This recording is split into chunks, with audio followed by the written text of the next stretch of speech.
And so we are so happy to see all of you again, to engage with all of our sisters again. This is our first workshop for 2022, and we're presenting on the topic of what's love got to do with it. Okay, we have three panelists that will be joining us. Diane Mullins of SestraNow's executive board will be moderating. And so just a little background, a couple of weeks ago, one of our esteemed panelists, Tamika Jones, started a post, and the subject of the post was, why do men have to fight to see their children when they're separated from a woman?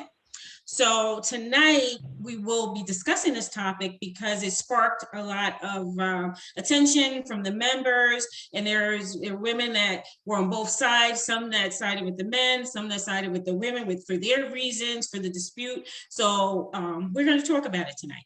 So welcome back to SestraNow's Workshop Wednesdays. And without further ado, I'm going to introduce Diane Mullins, who has a series of questions. At the last quarter of this presentation, we will open the floor to anyone that's viewing that has their own questions for our panel or just wants to contribute. So Diane, please, you can take it from here. Hello, ladies. Welcome back. It's good to be back and see everyone. This should be a great discussion, so enjoy. Okay, so now let's get started. The first question is visitation an issue that deals with the rights of the mother or father of a child? Tamika? It depends on what the capability of the parents are. First, let me just tell you that I'm a mom of 5, and then I also was a foster mom. So I know the laws very well, and they kind of they're similar from state to state. So it depends on the well-being of the child. And if the parents are fit and they're able to set visitation for themselves, then that's what the priority is. But if they're not fit, then you have to get, you go to the courts and get mediation, and then they figure it out. And if they can't figure it out through mediation, then they have to go in front of a judge. And then the biggest thing is a child is granted a guardian ad litem. And that guardian ad litem speaks for the child and the child alone. It does not listen to the parents. It does not, it's just for that child alone. They speak on behalf of the child. So it could be a major issue if the parents are not willing to negotiate. You have to figure it out. You have to be mature in situations like this. Okay. You want me to continue to hold 2 minutes or no? No, that's fine. Okay. So Maya? I think, I agree with a lot of what she just stated. I'm going to piggyback on that. I know that, in some situations, the parents aren't able to remove, I guess, their personal feelings and their personal emotions that linger on for each other, which can cause a lot of conflict when it comes to the visitation. But I do believe that at the core of it, it's what's best for the child. So, however difficult the situation may be. And sometimes those decisions are hard just because, as she mentioned, sometimes, there might be deeper issues as far as substance abuse or, domestic abuse that might ultimately cause harm to the child. But, even under those circumstances, if it's supervised, it's necessary that the child still have some kind of contact. At least I believe it's necessary for the child to still have some kind of contact because, sometimes it's a lose-lose situation or a catch-22. Not having contact with that parent can cause issues, mental issues or, emotional issues for the child, while on the other hand, having contact with the parent might also cause some issues. So it's kind of a catch-22, and you just have to take each situation for face value and what it is, and then make that determination. Awesome, thank you. Question 2. If the father is using the child to attempt to reconcile with the mother, despite the mother's objective, should that affect the frequency of the father's visit with the child? Tamika, want to take that? nothing should ever affect visitation with a child. Children thrive better with both parents involved in their lives. Statistics say that. It doesn't matter the state of the parent, because if the law has to get involved, then they will make it supervised visitation for either parent. But if a father is trying to reconcile with the mother and she's not interested, that mother has to create boundaries. She has to be strong enough to create, if she really doesn't want to. You have to be mature enough. You know, a lot of times when we have children, we are children ourselves. Just because we are legally of age does not mean we are mature enough to become parents. So when we are immature, this is the behavior of immature parents. So if the father is trying to be with the mother, or the mother is trying to be with the father, because sometimes that happens as well, there has to be healthy boundaries in place. So that means that, okay, if there's going to be some type of visitation, then you can't come to my home to pick up or drop off, because I don't trust you, because your behavior is not, of great standing. So therefore, let's pick a meeting place. The last thing you want to do as a parent is to get the law involved. Because if you don't follow that law and you get a nasty judge that is very temperamental, he'll throw you in jail for just for the heck of it, he or she. So that's the last thing you want. But as far as visitation is concerned, nothing should stand in the way of visitation. It is extremely necessary. And a lot of times we don't believe that, because, especially in mothers, because we feel like we gave birth to this child and this child belongs to us. Not so. I have my own personal experiences of being that way. It is not so. So you have to make sure that you create healthy boundaries. If you don't want to be with the baby daddy or the ex-husband or the ex-fiance, you set those standards and you make sure that the child still gets to visit. Thank you. Samoya, your thoughts? I agree with everything she said. And just to add to that, even if it's a matter of getting a liaison, if you feel that those boundaries can't be set for whatever reason, they're being objected or having a hard time, maybe you have somebody that assists with the meetups or can assist you, a family member or a friend that can assist with the communication, just so that it can kind of lessen any conflict that may arise in the effect that the one parent is getting rejected. Sometimes that, can lead to larger issues. So. Okay. So, Princess, I'm sorry to interrupt you. Annette, maybe the next question, let's direct it to Annette, who's our third panelist for tonight.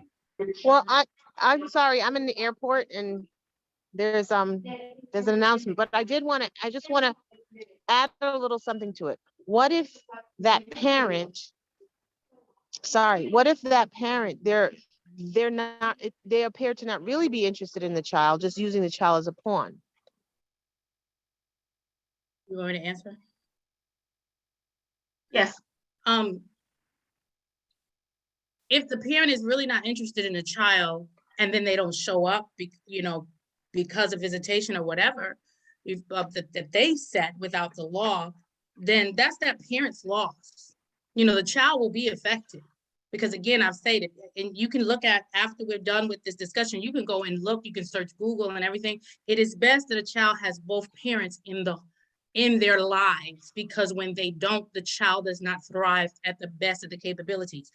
Just because a parent is immature, I keep using that word, because in order to parent in a healthy manner, because a lot of us, even though we may have had great parents, we were not parented in a healthy manner.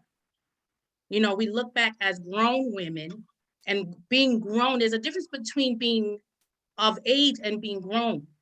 And when we look back on some of the things that we did when we were so immature, that's the behavior of a young child. As a grown person, you do what's best for the child. You can't force somebody to be a parent. You cannot. And if they're not interested, then they're not interested.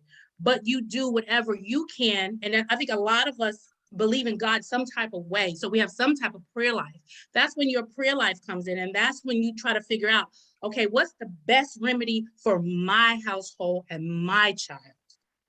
If the father doesn't want to be involved, a lot of times the women will say, okay, fine, I don't care. I don't need you for nothing. And prayerfully, that will change over time. Sometimes over time takes years. And again, the child is affected by it. So to piggyback on what Annette said, so for example, if the child desire to know their parent, but yet that parent might not be interested, then what? If You I could can't force clarify what anybody. I'm saying, Uh-huh. I mean, I think that at ground level, we ideally are talking about mature parents. So what I'm saying, what I'm asking specifically is, I'm saying, if you know that I guess what you're saying, Tamika, is saying that, give that parent the opportunity to show up. If they don't show up because, it might be the case where they don't want to show up because they really want to spend time with you, right? Mhm. And so they don't show up. So what you're saying is you give them that opportunity, and if they don't show up, they don't show up. Yes, to a certain degree, because there needs to be a full discussion and explain how important it is for that father to show up for the child. Let me say this, what I have learned, and a lot of times you ladies can attest to this, when a child is very young, if the father is not living in the home with that child from the time that that child was born, they kind of panic a little bit. They don't want to visit alone with a child until they're able to talk and walk and go to the bathroom by themselves. And that's normal. They don't want to change diapers. They don't want to carry a diaper bag. They don't want to do any of that. That's normal behavior, but that's where parenting classes come in if they're willing to do that, or they can get help from their sisters and their aunts and their mothers and, whatever female may be in their life if the parents are not together anymore. But you can't make anybody do anything. There are some fathers that just don't want to be bothered. There's some children that were created and the father told the mother, I don't want to be a father. And yes, I do, to a certain degree, believe that it is the woman's choice to bear the child. However, if the father has told you from the jump, then you can't fight and expect for him to do it. If you force them to with the courts, it's going to be a never-ending battle. And then the child is affected as a result. So you have to be mindful of your behavior in all of this. It takes, when what's the saying? It takes a village to raise a child. It really does. So Moya, your thoughts on that?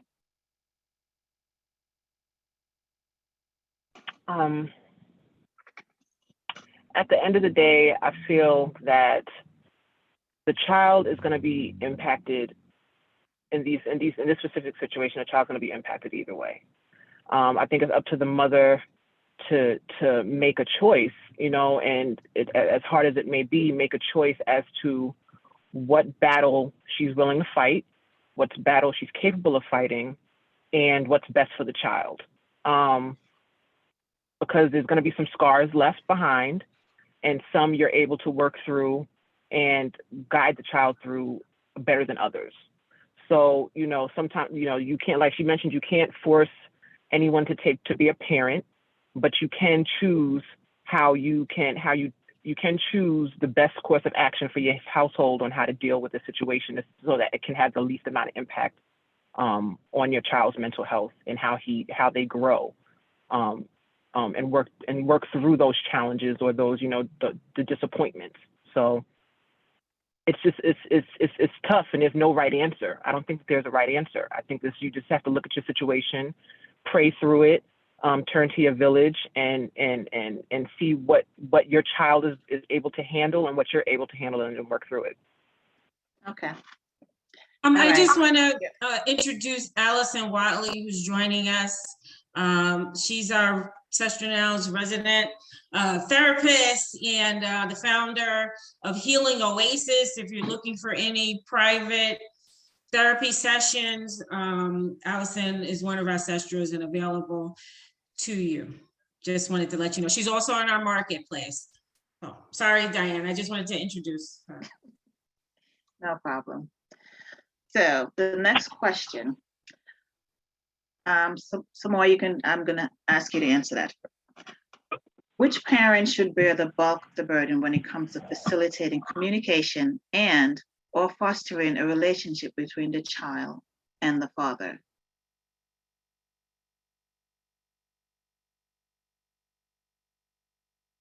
Or the non-custodial parent, right? Yeah, Whichever, whichever, Yeah. whoever has the custody at the time. I'm sorry, did you direct the question to me? I'm sorry, I got this. Yes. Yes, I did. Okay, can you repeat the question? I apologize. Can you repeat that? No problem, sure. Which parent should bear the bulk of the burden when it comes to facilitating communications and or fostering a relationship between the child and the father or whoever the guardian is?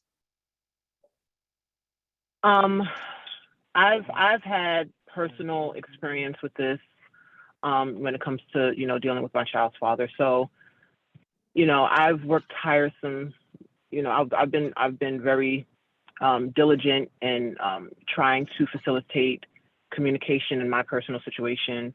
To no avail, my son is 6. And, sometimes it works out, sometimes it doesn't. So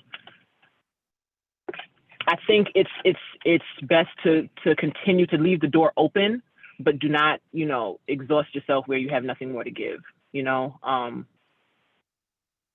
So I think it's the custodial parent to make sure that the relationship is possible, that the door is open. If the child, if the child wants to have a relationship with the father, not to cause cause anything that might hinder that relationship. But at some point, you can't force someone to communicate with your children. You can't force someone to you can't force that relationship. That's something that, even though it should be, an immediate thing, sometimes it's something that has to grow over time, especially if one parent has no interest in having that relationship. So I just think it's the custodial parent's responsibility to make sure that door is open and it's not closed. Continuing to exhaust themselves, just to be disappointed, or sometimes cause disappointment on the child when things don't follow through, that can cause harm also. So. Tamika? Okay, so when it says bear the bulk of the burden, first of all, it should not be a burden. Unfortunately, it is a lot of times for the custodial parent. The first and foremost, a child, both parents should share responsibility at 100%. That's what it's supposed to be. But we have, and especially in our community, when I say our, the African American community, there's a lot of broken homes, and that's not the plan. That was never the plan of God, but we do the things that we do, and stuff happens for whatever reasons. But it's supposed to be both parents.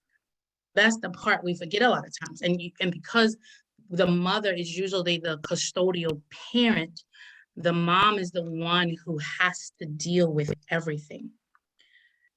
I see fathers and mothers come together in a healthy manner, and they take on responsibility. It's doable. It is doable. It is extremely doable, but it's all about putting your emotions to the side and understanding we're going to do this because it is best for our child. It is unfortunate that we as women carry the bulk of the burden all of the time. But when you have fathers, that fight to see their children because mom is bitter for whatever reasons, then it becomes a burden, or when you have a father, like we said earlier, who just does not want to be bothered. It's supposed to be both people coming together to care for this child. And broken homes tear it up. Feelings, bitterness, it tears it up, and it makes it extremely toxic behavior. So we must be mindful of this all the time. This child is not just one person's child. And when you set your feelings and emotions to the side, it's not a burden. Being a parent, period, is difficult. The hardest job I've ever had to do is be a mother. Being a parent is difficult. So you can't expect for things to be healthy if you're all over the place as a man or a woman. You just can't. Okay. Annette, you want to say anything towards that? yeah, I mean, I think it's not black or white, right? And I think that we can't keep saying, yes, that people should be mature and people should be healthy and people should be balanced. It's not, the reality is a lot of times it's not the case. And, just going back to the original post, I've seen that post circulated for years. I've seen it a few times. And when it was posted in our chat, I was like, because it assumes to me, it assumes that you're dealing with a healthy father who has great intentions and is really put up that fight for his child. It's not so black and white. And I think it also could tend to assume that the mother's trifling. So, when we having these discussions, there's general rules, there's general principles, obviously, there are ideals, but when it really comes down to it, is so many things that are taken into consideration. And the custodial parent has a lot on her or his plate, has a lot. And so I'm not so quick to assume that a father who's saying he had to fight so hard for his kid, that's really the case. There's a whole lot of stuff in between the lines. And I don't know. I don't think I'm not necessarily answering your question, but I just want to get that out there. And I wasn't supposed to be originally a panelist, but I'm filling in. But yeah, I just wanted to put that out there so that we don't, we can't, I don't think that we can always say, oh, it should be ideal or they're supposed to be mature. It's not happening. Yes, I think we would all agree that we should try to, it's about the best interest of the child. And every parent, whether, no matter what happened between the two of you, that should be your goal, but it's not always the case. May I say something? Okay, Sure. so let me say this. I counsel people because I am a minister. I agree with what she said, but I want to add to that. I counsel people, and I do see a lot of men who have to fight because mom is so bitter. And I agree, it's not always ideal. But when I'm going to go out on a limb and say we are having this discussion to help. And I am a Christian minister, okay? So the Bible says the older women are supposed to teach the younger women. So when we plant seeds like this, later on in life, those seeds will grow in somebody's life. So I agree, it is sad that it is so dysfunctional in homes and so unhealthy. But when I answer the questions, I want to answer them with helping, and to watch these fathers. It's not one or two fathers, and just being very transparent. I was one of those mothers when I was young. Very bitter, very angry. The father was extremely toxic, and I wanted it my way because I am an alpha woman. And you were going to listen to me, and he was an alpha man. And until we got it together, it was extremely toxic. And I was telling him the other day that I was going to have this discussion and share some of his stuff. So that if he happened to come across it, whether it be on YouTube or somebody that he knows saw me, that I was going to share some of that. Now, let me say this as well. He is not the only father of my children. I have other children that have different fathers. So I'm well-versed in this. And I'm not saying that anyone else isn't, but I can only speak from my perspective of my experience and watching other people and counseling them and watching them suffer. The goal is to help people. Thank you. I agree. Question number 4. To what extent should children be allowed to interact with parents who may appear to have unsavory habits? For example, drug addiction or criminal activity, mental health issues. So Maya, you want to answer? I'll start with you.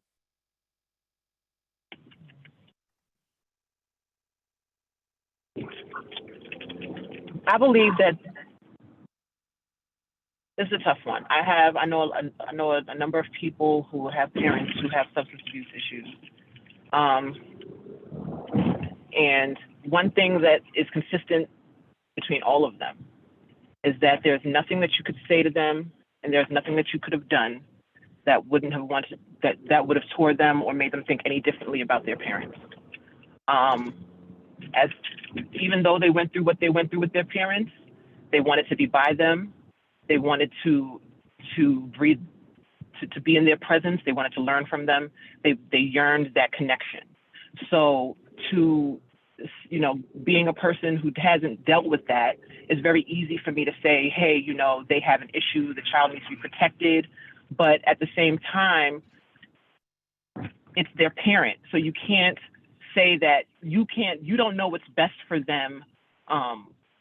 No one knows what's best for a child but their parent. I still believe that, regardless of whatever issues they may be facing in their personal life. Because at the end of the day, sometimes you have to separate the title from the person. And even though that person may be a mother, may be a father, they're still dealing with their personal demons that, like any of us are. So their children need to be with them. They need to know them. There needs to be some kind of supervision to make sure that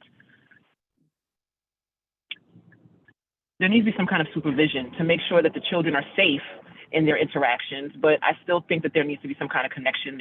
They have a right to be around their parents. They have a right to know their parents, and they have a right to grow in whichever way that may be with their parents, regardless of the situation in their personal lives, their parents' personal lives. So, If I could add, can I speak to that? ahead. I agree. I think that children are a lot more resilient than we believe that they are. And although as a mother, it's my nature to want to protect them and shield them. You know, they're exposed to a lot of things. And sometimes it's even a good idea to let them experience that other parent, even if they may be toxic or whatever, so that they can make assessment for themselves without you know, you should never badmouth the parent or, try to do something to turn a kid away from the parent, because soon enough, the kids are going to make their own assessment. And I have seen that.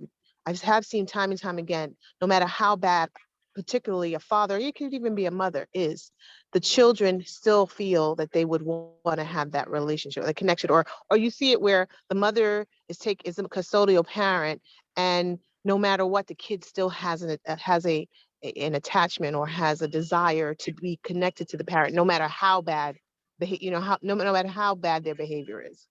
So I think that we have to allow the kids to understand who their parent is, and make those, especially as they get older, make those assessments and judgments for themselves, and decide how they want to go forward. Because 18 years goes by so quickly, and before you know it, they'll be adults, and really, as a mother, you kind of are no longer, you don't have to necessarily be even an issue, a factor. I'll let Tamika, you can talk, but then after Allison Watley, I'd like her to share a little bit on that point, because that goes to the safety of the child, the mental stability of the parents. So after Tamika, if Allison, if you can, give you. okay, so my dad was an addict, and he was an addict way before I was born. I'm a 60s baby. And my mom was very angry and very bitter. They were very young. They were 18 and 19 years old when they had me. And I first, let me say, I totally agree with what these ladies say. Being a daddy's girl, I wanted my dad in my life. And my mom felt that he was not able to be in our lives. I have horrific stories of some of the things that the police would do to him as a Black man in New York City in the 60s and 70s, okay? But I was fortunate enough that I never saw him get high. And to my knowledge, I never saw him high. But he came from a very good home with a lot of siblings. He's one of 8, and a wonderful father and mother. But because my mother was so bitter, she kept me and my brother away from him. We didn't get to see him a lot, and he passed away when I was 15. So here I am at 52, and I struggled with not having that male presence in my life and looking for validation, because my mom is not a man. She could not give that to me. She was not capable of it. It was not in her DNA. And it caused me a lot of problems, a lot, until I really started understanding and therapy and the help of loved ones. So it is extremely important sometimes, because I've heard of horrible stories as well. I've seen the unthinkable when it comes down to drugs because it is a disease. But you must try your best to get whatever people that are willing to help you.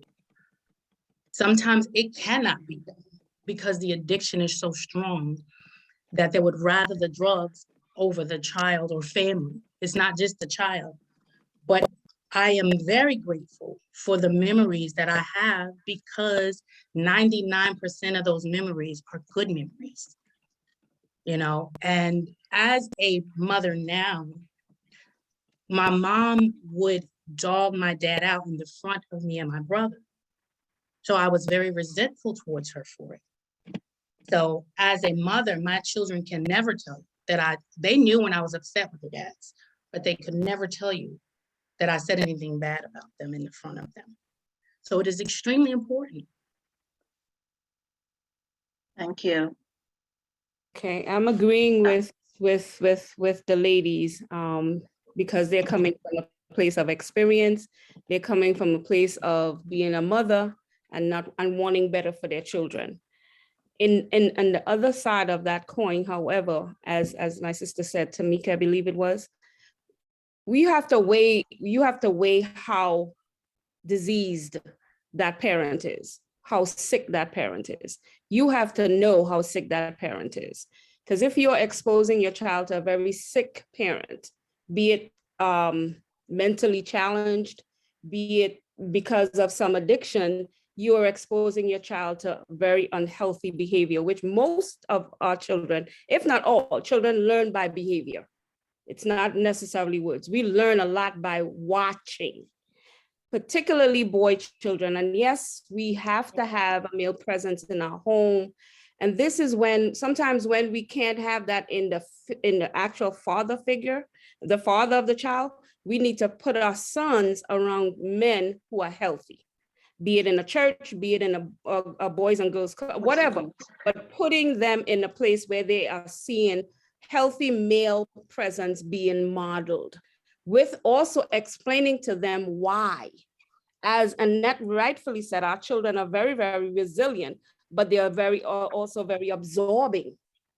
So I want to be like Mike. I want to be like my dad. I want to be like, and exposing my child to a healthy person when they cannot parent, the best. Yes, they may love my child, but he's unhealthy.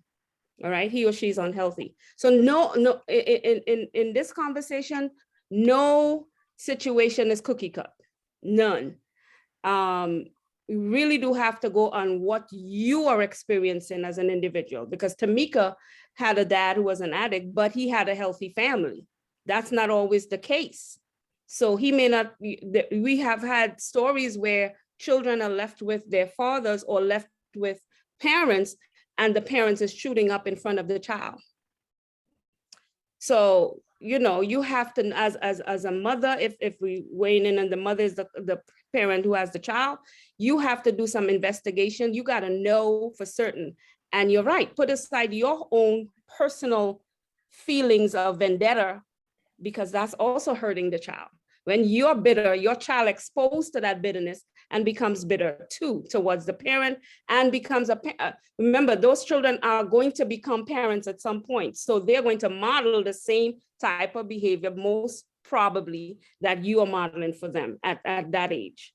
And yes, they're resilient, but I say for the most part, if you are the healthy parent, get some sort of person, be it a counselor, a pastor, whatever it is, that can be a mediator in those instances, and evaluate how healthy that person is, how secure that area is, wherever your child is, wherever you're leaving your child. If the father is shooting up, or the father is exposing, because a lot of men too would say, okay, I want to expose my boy child to marijuana. I want to expose them to whatever, because that's my son, right? So you got to know what you want for your child. And as the custodial parent, set those boundaries, set those rules. but explaining, children need explanation. They need communication. Don't just cut it off, and they need some levels of explanation along with that.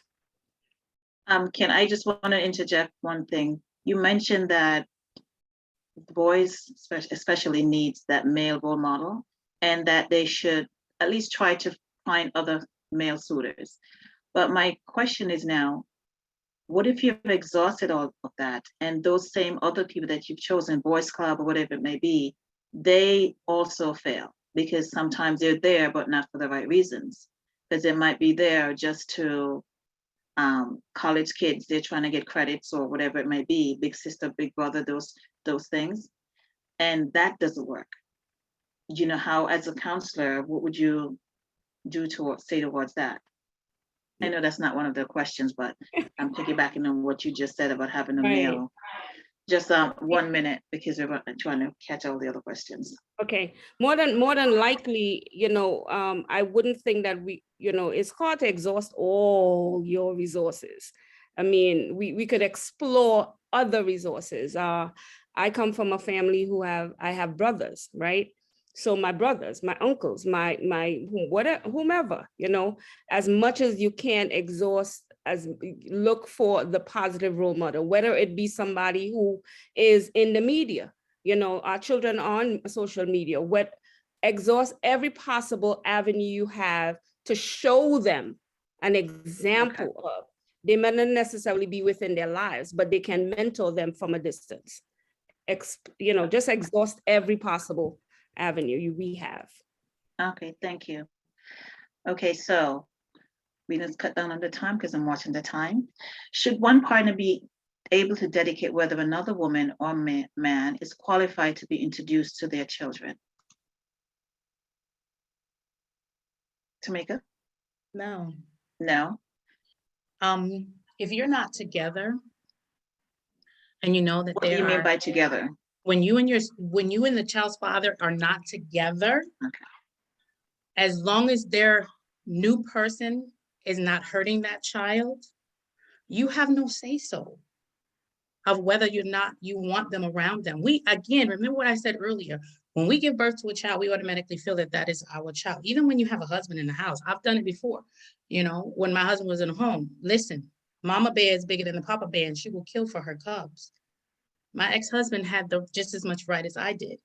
But when he left the home, yes, I can give my opinions and be respectful, but it's not going to stop anything.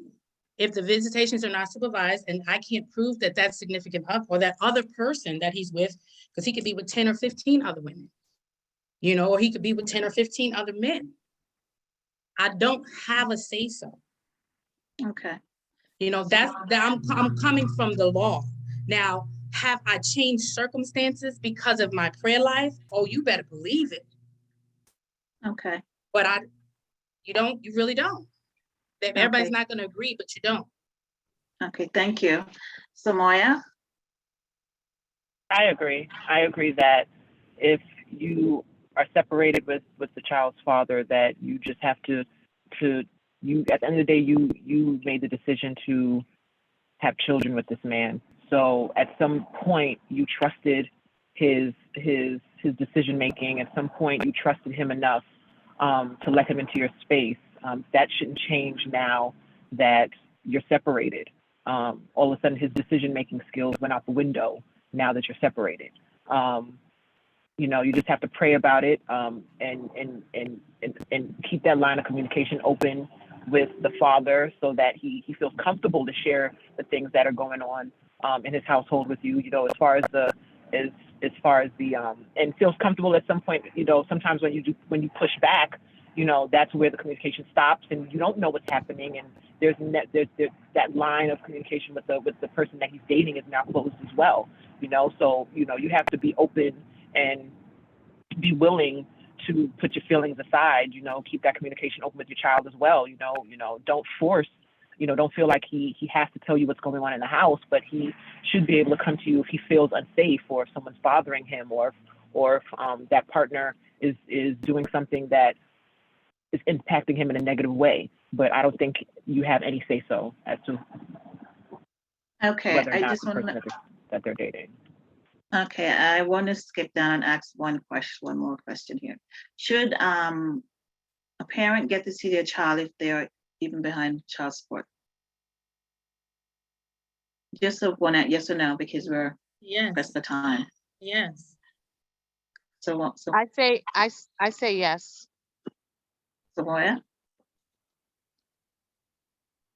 Yes, okay. So I'm just trying to go through so we get the answers briefly so we can get questions because it's 8:15 and we like to get a few questions in. What suggestion can you propose to discipline a child from using a situation to manipulate the parents, turning them against each other? I don't understand the what is the question again? What suggestion can you propose to discipline a child from using a situation to manipulate the parents, turning them against each other? In other words, a child would use a situation to manipulate, turning each parents against each other. Oh, that's a good one. Because it happens. It happens when and it just really messes up the child. So it's not about disciplining the child, but I think in that case there should be some kind of intervention because that can lead to a child being very irresponsible, a very irresponsible adult, a child who who doesn't learn self accountability and all that stuff. And so really, if a parent is, and it's hard sometimes for the parent to recognize that that's exactly what's happening. It takes you to really be to be really astute to even catch that. But I think that at that point you need to have some kind of serious intervention because that's going to really destroy the kid's life. So it's not a matter of disciplining the child because I think it's a natural thing. I mean, children are children, right? So, and it's easy for them to say, "Hey, I'm going to get what I want, so I'm going to turn mom against dad or dad against mom." It's very easy. So, I don't think it's a behavioral issue that should be disciplined, but it should definitely be caught and corrected. Okay.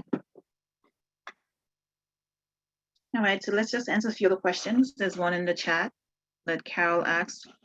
What about fathers who want to have a healthy relationship with the child, but are subject to the influence of other parents because of their emotional pain? I think we covered that somewhat. I think Tamika covered that. Are there any questions on Facebook? Stephanie? No, I don't have any. Anyone listening, if you have any questions, please, this is your chance. Otherwise, we'll continue with our prepared questions. You can unmute if you do. If not, Let's keep going. okay. Should a co-parent significant other be allowed to discipline the child? Tamika? What?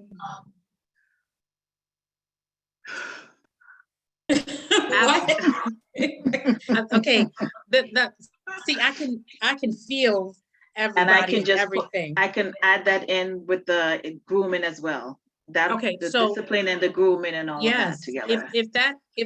well, let me say this. Okay, if that other person is living in the home with that child, yes, they should have a right to discipline that child. They are caring for that child. They are a part of that child's life. You have to make sure that the discipline is healthy discipline because some parents don't know how to discipline, even if they're the primary caregiver. But again, I'll go back to what I said. It is not just your child. I hear, people will come to me with that. Well, she got remarried and she let her husband discipline this child. He's paying the bills and he's taking care of that child. So you're mad because he punished him for something that he deserved to be punished from? It's not the fact that the punishment took place. It's the fact of who did it. You know, so yes, they should have a right to discipline the child. And I'd like then, to speak to that. Yeah, I'd like to speak to that. Well, understanding that discipline should never be physical, right? That's out the door. That's absolutely not. But I think that um, it depends on the person, really. It depends on the person, and then assuming that the person she or he has the best interest of the child. He or she's a healthy person. I think that the custodial parent should want that person to correct their child when they're getting out of line, like, because it's just as bad as if when they go to mommy or daddy's house, the non-custodial parent, and they spoil them to death, and they come back and you got to rein them back in. So provided that it's a healthy situation, absolutely, I say they should be able to. Samaya? If it's possible. I agree. I agree. So now, oh, sorry, the panelists, go ahead. You can come in after Allison. Go ahead, Samaya. Definitely.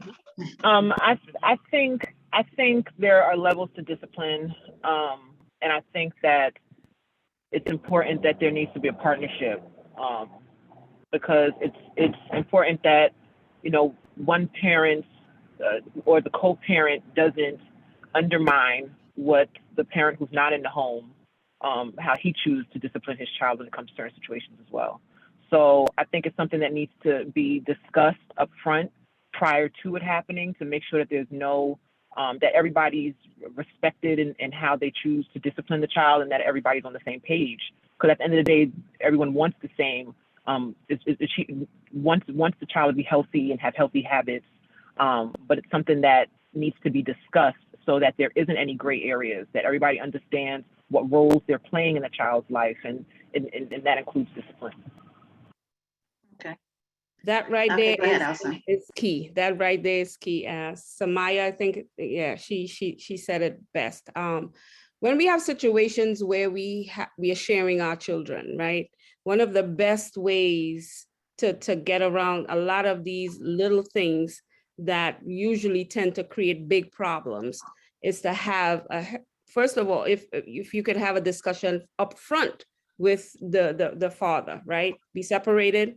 We're gonna have a discussion with either a counselor again, or a lawyer, or however, not legally binding us in the sense that we bring it into court, but having some sort of agreement between us where we are ironing out how we're going to co-parent.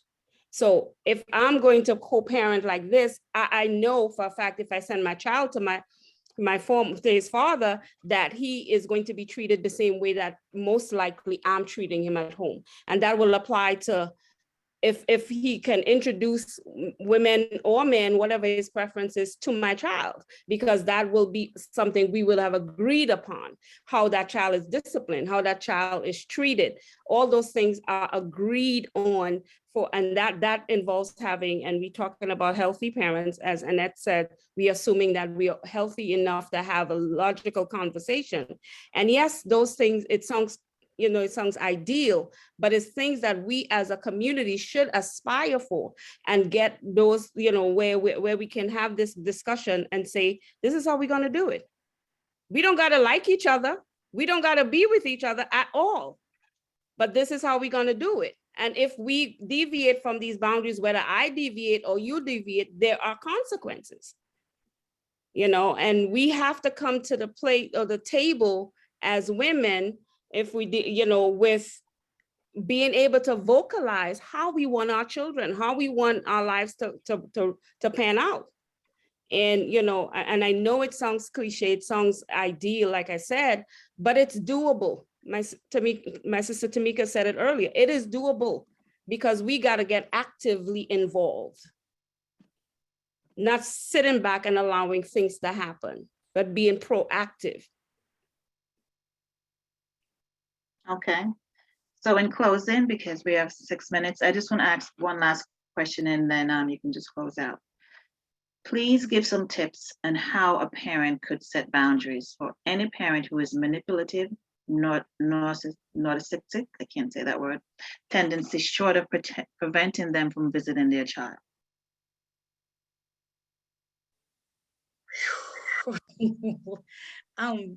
You know, I have a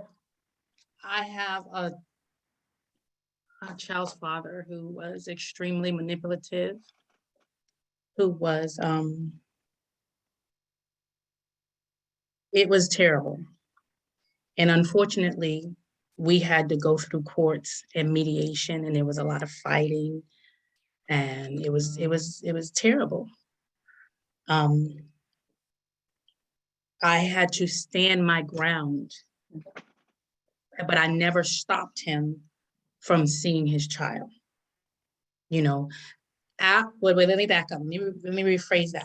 He started seeing her at 2 years of age because other than when she was first born, after a few months,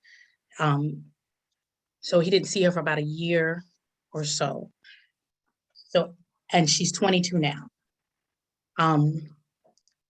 I had to do a lot of biting of my tongue. I had to make sure that my child never saw me now, she saw her father behave the unthinkable way, but she lives with him now because her and her baby lives with him, but it was very unhealthy. I watched this man send other women to the mental institution almost. So I was strong enough and I had my church backing me.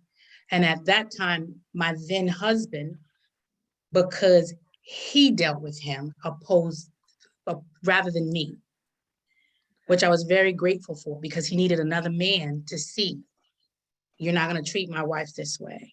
So I was blessed in that area, but I had to stay the course and say, you know what? This is for my child. And because I stayed the course, I have no regrets because they have a wonderful relationship. Awesome. Thank you. Zakoy, Zamaya, I keep mispronouncing your names, I'm sorry. And closing.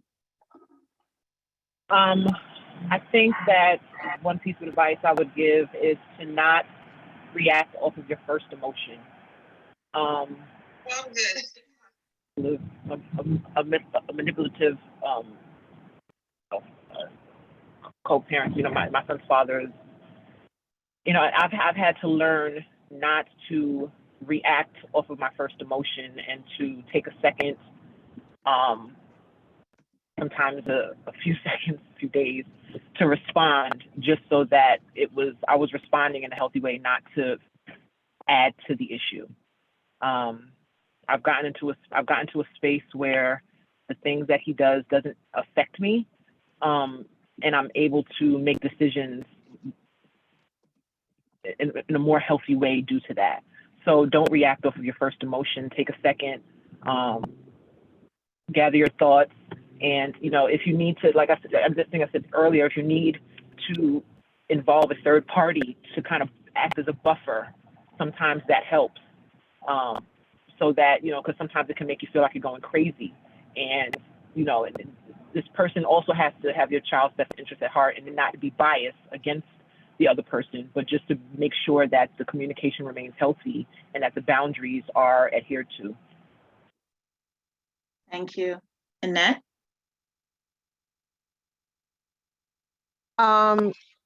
Is this a response to your question, or this is my closing remarks? Both. Okay.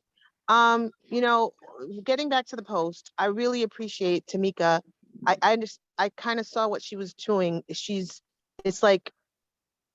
speaking to us, to your sisters, right? It's counseling, and it's saying, hey, we shouldn't be quick to assume that the woman is always right. But I do feel that I'm going to give the woman the benefit of the doubt before I'm going to assume that she's wrong. I'm not going to assume that her intentions are bad. So, if it's a man who's healthy and who really has great intentions, absolutely he should not have to fight. But I'm going to go out and say, more times than not, it's not the case. So I want to say that, and just in answering the question, what's love got to do with it? It's the title of tonight's presentation. Love has everything to do with it, and above all, it's the love of the child. So we have to learn to think about what is in the best interest of our child, and recognize that we're not always right, and we're going to have to be uncomfortable sometimes to be able to accomplish what's best for the child. But absolutely, a mother or the custodial parent has every right to do, to set those kind of boundaries, within that whole scope of doing what's in the best interest of the child. Awesome. Good job, ladies. Thank you. Stephanie? Thank you. Thank you, everyone, for joining us. I'm not a parent, but I was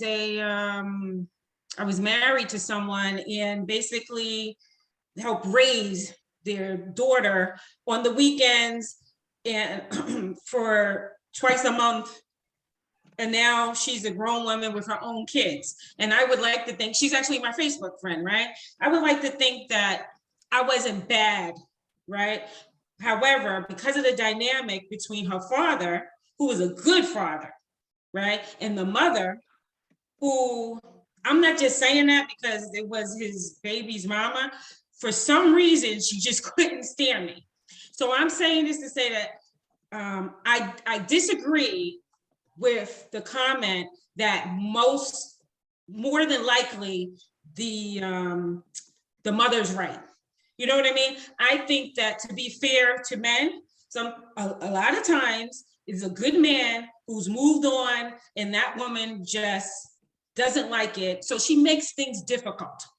I would like to say that that's more the case than it is the case that you just got this awful man. Sometimes in our culture as African Americans, we may see it, a lot, but that doesn't mean that that's what it is, that it's like 90% that's the case. I disagree that that's the case. I think we have great fathers out there, and that, as Annette said, we should all, and as everyone has commented, we just have to be fair, and we should not assume, and the father and the mother should have equal rights to have a say-so in the life. And a new partner, it shouldn't matter. As long as they're not hurting the child, that new partner should also have a say and be treated with respect.